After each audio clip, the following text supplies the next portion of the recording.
사는 이야기를 들려주는 남자 뉴코엘입니다.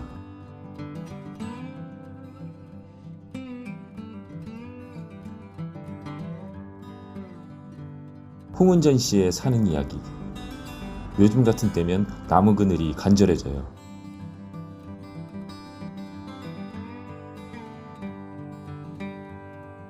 시간이 너무 많은 요즘 아이와 함께할 시간도 많네요.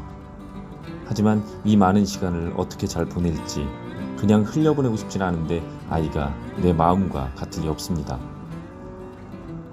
그래도 자전거 타기를 좋아하는 아이와 함께 자전거 도로를 달려보네요. 목적지는 집에서 15분 거리의 텃밭. 오고 가는 길에 아이에게 길 안내를 시켰더니 아빠와 몇 번 가본 곳이라고 거리낌이 없습니다. 여름의 뜨거운 햇볕을 받으며 페달을 밟다 보니 땀이 주르륵 흐릅니다. 이럴 때 간절한 것이 시원한 바람이고 나무 그늘이네요.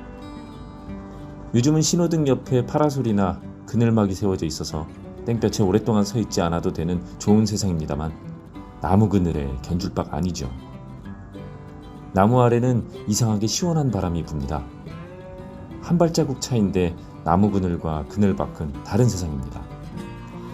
기분도 함께 상쾌하네요. 하지만 이것은 그냥 상쾌한 느낌적인 느낌만은 아닙니다.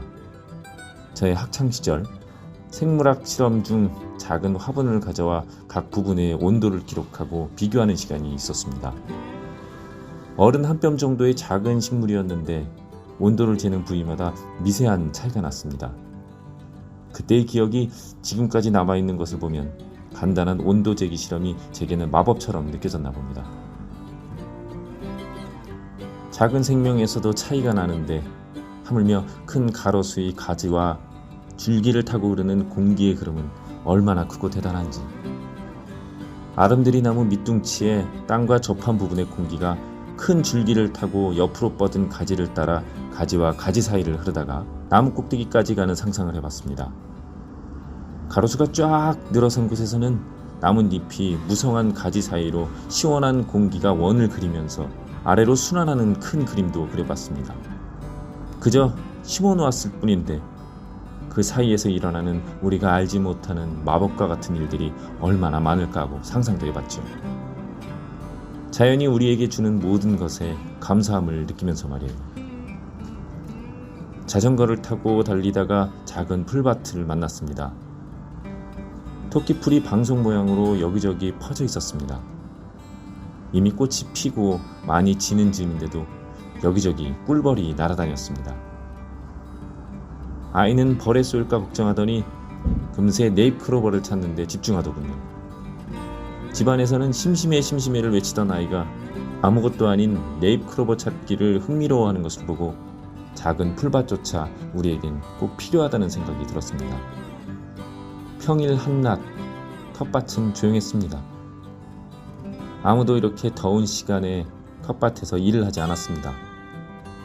하지만 우리는 텃밭을 둘러보러 왔으니 최적일 수밖에요.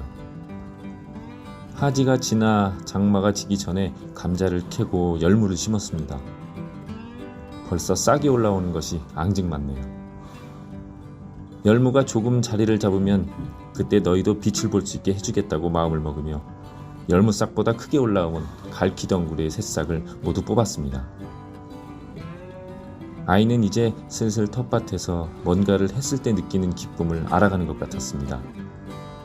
그것이 생명을 다루는 일이어서인지 수확의 기쁨 때문인지 아니면 날아다니는 나비들이 좋아서인지는 궁금하지 않습니다.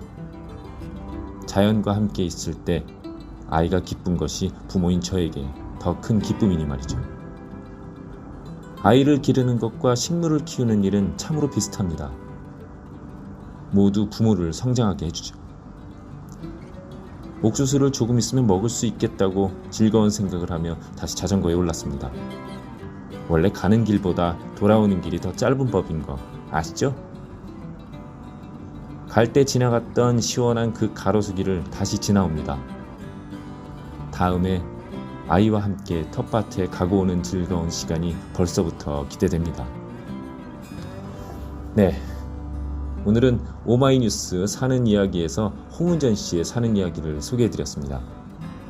여러분도 자신의 사는 이야기를 펼쳐 보이고 싶으신 분은 저희 메일로 사연을 보내주세요. 뉴코인이 여러분의 사는 이야기를 읽어드릴게요. 메일 주소는 newcoan@naver.com입니다. 그럼 2020년 7월 7일 화요일 맛있는 하루 보내세요.